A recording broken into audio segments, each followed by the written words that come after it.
आप सभी को बहुत बहुत धन्यवाद और नमस्कार। बंधुगण, आप जानते हैं, जहां तक कांग्रेस पार्टी का सवाल है, विगत कई चुनावों से हमने देखा है कि कांग्रेस पार्टी आज न केवल क्षीण हो चुकी है, अपितु कांग्रेस पार्टी अगर सही मायने में देखा जाए तो नगण्य हो चुकी है। We have seen friends in the last few elections, I would say rather after 2014, that gradually the Congress party, which was once called as the grand old party of India, has been reduced as a fringe party and it does not stand as a main national party of India anymore. आज Congress party एक fringe party बन चुकी है। बंधुगण, अपने प्रासंगिकता को बनाए रखने के लिए, अपने रेलेवेंस को बनाए रखने के लिए कांग्रेस आज अलायंस के ऊपर डिपेंडेंट है। तमाम पहले के चुनावों में हमने देखा, चाहे वो बिहार का चुनाव हो, चाहे वो उत्तर प्रदेश का चुनाव हो, इन सभी चुनावों में हमने देखा कि कांग्रेस किस प्रकार अलायंस के माध्यम से, गठबंधन के माध्यम से अपने आप को प्रासंगिक रखने का प्रयास करती है। जो नाव उनकी ऑलरेडी डूब चुकी है, किस प्रकार वो उभरे, इसकी कोशिश में कांग्रेस पार्टी रहती है। यह विषय अलग है कि गठबंधन तो कांग्रेस पार्टी करती है, मगर जहां भी राहुल गांधी जाते हैं और जिस भी पार्टी का स्पर्श कर देते हैं, उसका डूबना तय हो जाता है। यह भी आप देख चुके हैं। ठीक उसी प्रकार की प्रक्रिया अभी 5 राज्यों में चुनाव चल रहे हैं। बंगाल का भी चुनाव है। ठीक ऐसी ही एक गठबंधन की प्रक्रिया राहुल गांधी जी और उनकी कांग्रेस पार्टी बंगाल में कर रही है। बंधुगण, ये जो अलायंस का खेल कांग्रेस पार्टी कर रही है, आज कांग्रेस पार्टी के अंदर भी उसको लेकर एक सुगबुगाहट है। और आज तमाम टेलीविजन चैनल अगर कुछ दिखा रहे हैं और पूरे हिंदुस्तान में कांग्रेस पार्टी में कुछ हो रहा है, तो वो कांग्रेस वर्सेस कांग्रेस, कांग्रेस के अंदर ही लड़ाई हो रही है। बंधुगण, ये जो सारे अलायंस कांग्रेस पार्टी ने किए हैं, ये जो गठबंधन कांग्रेस पार्टी ने किए हैं, ये कोई अच्छे परफॉर्मेंस के लिए नहीं किया है। यह इसलिए नहीं किया है कि किस प्रकार से परफॉर्मेंस की राजनीति की जा सके। यह इसलिए नहीं किया है कि किस प्रकार से रिफॉर्म की राजनीति की जा सके। यह इसलिए नहीं किया है कि ट्रांसफॉर्म करना है देश को। यह इसलिए नहीं किया है कि गवर्नेंस किस प्रकार दिया जा सके। केवल और केवल एक ही मुद्दा है इन गठबंधनों का, किस प्रकार से ये जो गांधी परिवार है, तथाकथित गांधी परिवार है, ये अपनी राजनीतिक प्रासंगिकता बनाए रखे। किस प्रकार राहुल, सोनिया जी और प्रियंका वाड्रा ये अपनी पॉलिटिकल रेलेवेंस बनाए रखे। केवल इसी कारण से ये गठबंधन है। बंधुगण, आज से अनेकों, मैं कहूंगा महीनों पहले 2019 में हमारे आदरणीय प्रधानमंत्री नरेंद्र मोदी जी ने इस प्रकार के गठबंधन के लिए बिल्कुल सही शब्द का प्रयोग किया था। यह दरअसल ठगबंधन है। यह गठबंधन ही नहीं, यह ठगबंधन है। और बंगाल में इसी प्रकार का एक ठगबंधन, इसी प्रकार के एक वैमनस्य फैलाने वाले ठगबंधन को कल हमने देखा है।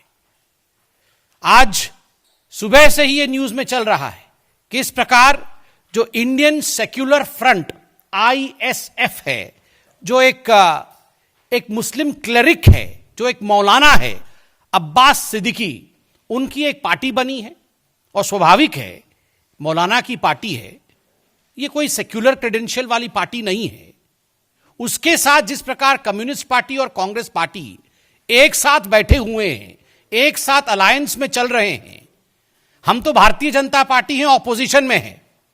कांग्रेस पार्टी के अंदर भी इसको लेकर जो सुगबुगाहट है, कांग्रेस पार्टी के अंदर इसको लेकर जिस प्रकार की द्वंद्व का माहौल का निर्माण हो रहा है, the kind of tussle that we are seeing within the Congress party is something which we need not mention, which every Indian is visualizing through the media and through social media platforms. Twitter युद्ध हो रहा है। Television channel में एक दूसरे के खिलाफ Congress party के ही नेता बोल रहे हैं। और बिल्कुल सही बात है, ये जो सवाल उठाया गया है कि कांग्रेस अपने आप को धर्मनिरपेक्ष पार्टी कहती थी। Congress said that our credentials were based on secularism. Their own party people have asked, is this Mahatma Gandhi's secularism? This is core hypocrisy, this is utmost hypocrisy. ये दोगलापन है, ये कांग्रेस पार्टी का डबल स्पीक है, ये Congress party का दोगलापन है। जो Congress party अपने आप को सेक्युलर बताती है, वही कांग्रेस पार्टी बंगाल में आईएसएफ के साथ गठबंधन कर लेती है, वही कांग्रेस पार्टी केरल में मुस्लिम लीग के साथ गठबंधन कर लेती है, वही कांग्रेस पार्टी केरल में वेलफेयर पार्टी ऑफ इंडिया, जो कि फ्रंट ऑर्गेनाइजेशन है जमाते इस्लामी का, उसके साथ गठबंधन करती है। वही कांग्रेस पार्टी आसाम में बदरुद्दीन अजमाल के पार्टी AIUDF के साथ गठबंधन करने के लिए प्रयासरत है, और पूर्व में इनका एक गठबंधन भी रहा है। और आप जानते हैं AIUDF को लेकर किस प्रकार टेरर फंडिंग से एक एनजीओ में उनके पैसे जा रहे थे, इसको लेकर एक NIA का इन्वेस्टिगेशन भी अभी चल रहा है। जब इस प्रकार के इन्वेस्टिगेशन चल रहे हो, देश विरोधी गतिविधि को लेकर किसी संगठन के, किसी ऑर्गेनाइजेशन के, उनके साथ भी गठबंधन कर लेना, ताकि किसी भी तरह से येन केन प्रकारेण अपनी राजनैतिक प्रासंगिकता बनाई रखे कांग्रेस पार्टी, ये आज पूरा हिंदुस्तान देख रहा है। कर्नाटक में SDPI, PFI का जो पॉलिटिकल विंग है SDPI, उसके साथ भी कांग्रेस पार्टी की सांठगांठ रही थी। और आपको याद होगा जब कर्नाटक का इससे पहले चुनाव हुआ था, SDPI ने अपने सारे कैंडिडेट हटा लिए थे ताकि कांग्रेस पार्टी जीत सके। पराकाष्ठा तो तब होती है मित्रों, जब यही कांग्रेस पार्टी बंगाल में कम्युनिस्ट पार्टी के साथ, लेफ्ट के साथ अलायंस करती है, सीट शेयरिंग पे उतरती है और साथ में चुनाव लड़ते हैं। और वही कांग्रेस पार्टी केरल में कम्युनिस्ट पार्टी के खिलाफ लड़ती है। दोनों चुनाव एक साथ चल रहे हैं 5 राज्यों में। इन दोनों राज्यों के नाम है, बंगाल का भी नाम है और केरल का भी नाम है। आप पराकाष्ठा देखिए, बंगाल में कम्युनिस्ट पार्टी के साथ कांग्रेस पार्टी लड़ेगी। मतलब ये प्रियंका वाड्रा, रॉबर्ट वाड्रा और राहुल गांधी जब बंगाल जाएंगे तो कम्युनिस्ट पार्टी के लिए अच्छी अच्छी बातें करेंगे, कम्युनिस्ट पार्टी के लोगों के साथ मंच शेयर करेंगे, उनके आला कमान के साथ बैठेंगे। और वही रॉबर्ट वाड्रा, राहुल गांधी और प्रियंका वाड्रा जब केरल चले जाएंगे तो उसी कम्युनिस्ट पार्टी के खिलाफ बोलेंगे। उन्हीं नेताओं के साथ जिनके साथ बंगाल में मंच साझा किया था, जिनके हाथ पकड़कर खड़े होंगे, वहीं केरल में उनको मंच अलग अलग करना पड़ेगा। ये किस प्रकार का विडंबना है? आप क्या सोचते हैं? हिंदुस्तान की जनता कुछ जान नहीं पाती है? बंधुगण, इनको अलायंस से, गठबंधन से कोई मतलब नहीं है, इनको गवर्नेंस से कोई मतलब नहीं है। इनका उद्देश्य केवल एक है, और उनका उद्देश्य है किसी भी प्रकार, चाहे किसी का भी साथ क्यों ना लेना पड़े, कैसे भी करके सत्ता में आ जाना, भ्रष्टाचार फैलाना, दोनों हाथों से मोटा माल इकट्ठा करना, उस राज्य को ATM में तब्दील कर देना, पैसा इकट्ठे करने उस राज्य से, और एक परिवार किस प्रकार से आगे बढ़ सके, एक परिवार की महत्वाकांक्षा कैसी पूरी हो सके, केवल और केवल यही उद्देश्य कांग्रेस पार्टी और गांधी परिवार का है। The only ambition of the Congress party and the Gandhi family is to see to it the ambitions of the Gandhi family is fulfilled. The satiety for power of the Gandhi family is fulfilled. They are not going to deliver anything out of this alliance. आप देखिए, आश्चर्य का विषय है, ये Congress party Indian secular front के साथ मिली हुई है, ये कांग्रेस पार्टी AIUDF के साथ मिली हुई थी, अभी मिलने के लिए कोशिश में है, मुस्लिम लीग के साथ मिली हुई है, वेलफेयर पार्टी जमात इस्लामी के जो फ्रंट है उसके साथ मिली हुई है, SDPI के साथ मिली हुई है, और कमाल की बात है महाराष्ट्र में पावर शेयरिंग के लिए शिवसेना के साथ मिली हुई है। आप सोचिए जरा, कोई दीन ईमान नहीं है, कोई आइडियोलॉजी नहीं है, कोई विचारधारा नहीं है। Corruption is the ideology of Congress party. भ्रष्टाचार ही कांग्रेस पार्टी की आइडियोलॉजी है, भ्रष्टाचार ही कांग्रेस पार्टी का विचारधारा है। Nepotism is the ideology of Congress party. परिवारवाद को बढ़ावा देना यही कांग्रेस पार्टी की आइडियोलॉजी है। जातिवाद ही कांग्रेस पार्टी की विचारधारा है। To promote hatred amongst the Indians in the name of caste and creed is the core ideology of the Congress party, and to divide India in the name of religion is the core agenda and ideology of the Congress party. And that's the reason as to why we have unholy alliances, we have unholy intentions, and we have unholy performance. जहां कांग्रेस रहती है वहां unholy intention रहता है, उनकी इच्छाएं ही unholy है, unholy alliance रहता है और अनहोली परफॉर्मेंस. जब इंटेंशन ही अच्छे नहीं है तो परफॉर्मेंस अच्छा कैसे हो सकता है? परफॉर्मेंस तो 30 सेकंड में ही हो जाता है. किसी भी राज्य में अगर परफॉर्म और गवर्नेंस की बात की जाए तो राहुल गांधी तो कह ही रहे थे वो 30 सेकंड में हो जाता है. वहां परफॉर्मेंस और डिलीवरी नहीं होती है. बंधुगण, इस कांग्रेस पार्टी ने जरूर कहा होगा बंद कमरे के अंदर, और आपको याद है एक लीडिंग अखबार ने इसे हेडलाइन के रूप में भी छापा था, हां हम मुसलमानों की पार्टी है.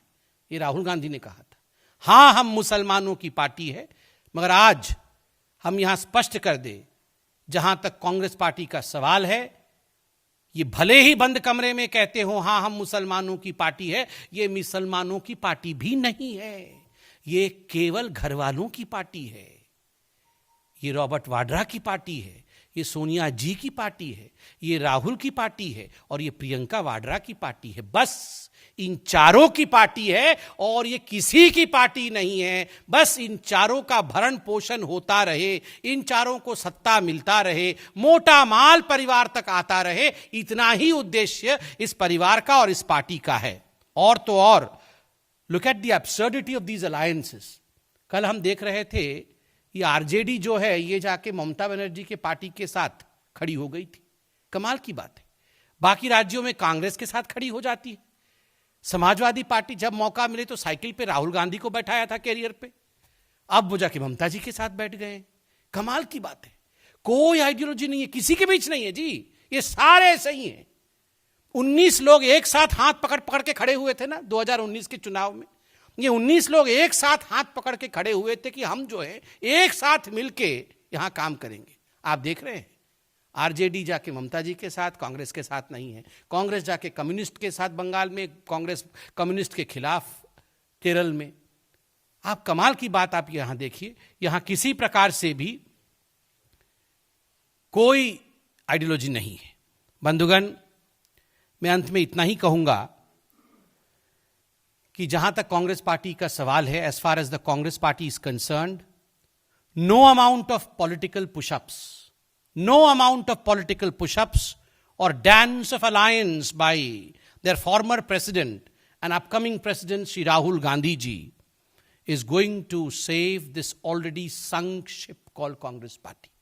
चाहे कितना भी राजनीतिक पुशअप कर ले ये कांग्रेस पार्टी, और चाहे कितने भी गठबंधन के नृत्य राहुल गांधी कर ले, मगर कांग्रेस पार्टी का जहाज जो डूब चुका है अब वो फिर से उभरने वाला नहीं है.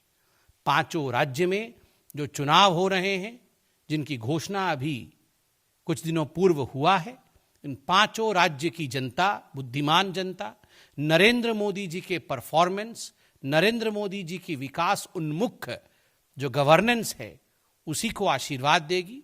भारतीय जनता पार्टी की ही सरकार बनेगी और ये जो ठगबंधन है इनकी हार होगी. मैं इतना ही कहना चाहता हूं. जनता, गुजरात की भारतीय जनता पार्टी की सरकार और भारतीय जनता पार्टी के गुजरात के हर कार्यकर्ता को बहुत बहुत अभिनंदन, बहुत बहुत शुभेच्छा, बहुत बहुत कॉन्ग्रेचुलेशन कि आज जिस प्रकार से लोकल बॉडी इलेक्शन के रिजल्ट आ रहे हैं, एक बार फिर यह सिद्ध हुआ है कि देश में बंटवारे की राजनीति नहीं, देश में केवल और केवल विकास की राजनीति ही आगे बढ़ सकती है. धन्यवाद मित्रों. कोई सवाल पूछना हो तो अवश्य पूछें. कांग्रेस पार्टी एक असहिष्णु पार्टी के रूप में उभरी है और मोदी जी के प्रति कांग्रेस के जो 4 नेता हैं परिवार के, उनके मन में जो नफरत है, मोदी जी को नफरत करते करते ये देश के खिलाफ भी बोल जाएंगे.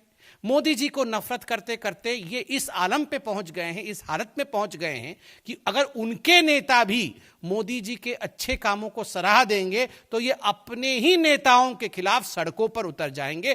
तो एक ही एजेंडा है कांग्रेस पार्टी का, hate Modi, that is all. Modi ji से नफरत करो, और कोई एजेंडा कांग्रेस पार्टी का नहीं है। एक बात हिंदुस्तान की जनता भी जानती है, नफरत से कभी भी विकास उत्पन्न नहीं हो सकता है। नफरत हमेशा नफरत को ही जन्म देती है। सर,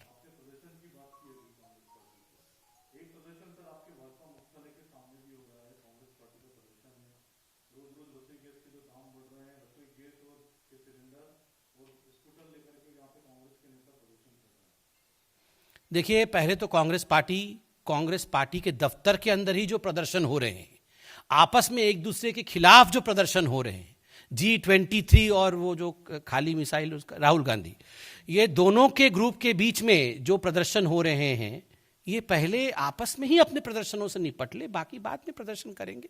देश में प्रदर्शन अलाउड है, ये एक डेमोक्रेटिक कंट्री है, कोई भी प्रदर्शन कर सकता है, मगर पहले अपने घर के अंदर जो अपने कॉरिडोर में प्रदर्शन हो रहे हैं उसको लेकर जरा चिंता करें। चुनाव से पहले पंजाब में प्रशांत किशोर अमरिंदर सिंह के एडवाइजर बन गए, क्या आपको लगता है कि बीजेपी को नुकसान पहुंचा सकते हैं? नहीं, प्रशांत ने भी दीदी का साथ छोड़ दिया है। इससे पहले कि चुनाव के नतीजे घोषित हों, दीदी के सबसे बड़े एडवाइजर घर छोड़कर दूसरे घर जा रहे हैं। ये तो अपने आप में बहुत कुछ कहता है। जो माननीय अमित शाह जी, जेपी नड्डा जी हर बार कहते हैं कि 200 पार होगी भारतीय जनता पार्टी की सीट बंगाल में, आज हर कोई इस बात को स्वीकार कर रहा है, और जो तथाकथित पॉलिटिकल एडवाइजर्स हैं वो भी इस बात से अच्छी तरह से अवगत है। वैसे उनके बारे में हम कमेंट करना नहीं चाहेंगे, व्यक्तिगत विषय है उनका।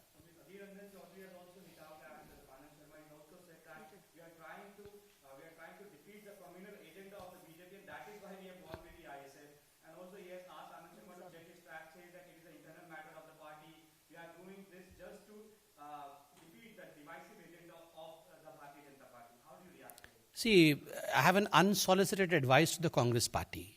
And the advice is that, well, you would fight the Bharatiya Janata Party later. First, you should solve the problems within your party. First, put a full stop to the fights within your own party, your own organization. Every second day, हर दूसरे दिन हम देखते हैं कि इन्हीं के लोग आपस में लड़ रहे होते हैं। वैसे वो लड़े नहीं लड़े वो उनका विषय है, हम इस पर कोई कमेंट नहीं करना चाहते हैं। लड़ सकते हैं वो, किंतु हमसे बाद में लड़ेंगे, पहले अपनी लड़ाइयों से निपट ले, घर के अंदर जो लड़ाइयाँ हैं।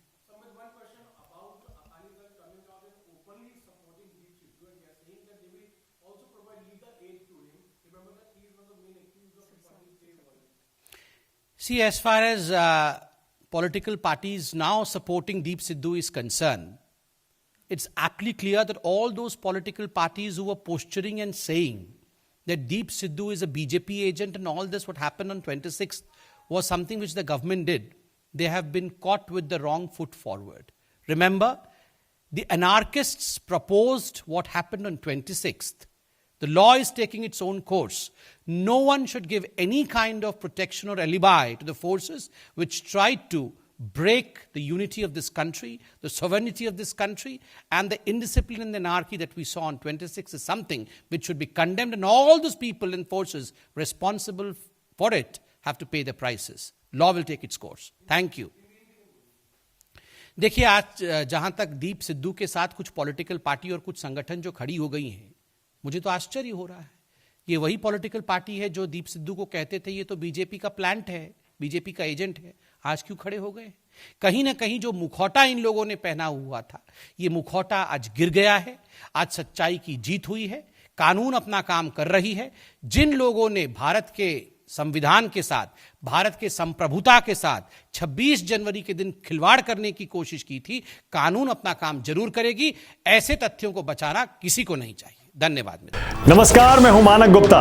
अगर आपको हमारा ये वीडियो पसंद आया हो तो इसे लाइक और शेयर जरूर करें, और हां, हमें सब्सक्राइब और फॉलो करना ना भूलें ताकि आप देश और दुनिया की कोई खबर मिस ना करें। तो जुड़े रहिए हमारे साथ और देखते रहिए न्यूज़ 24।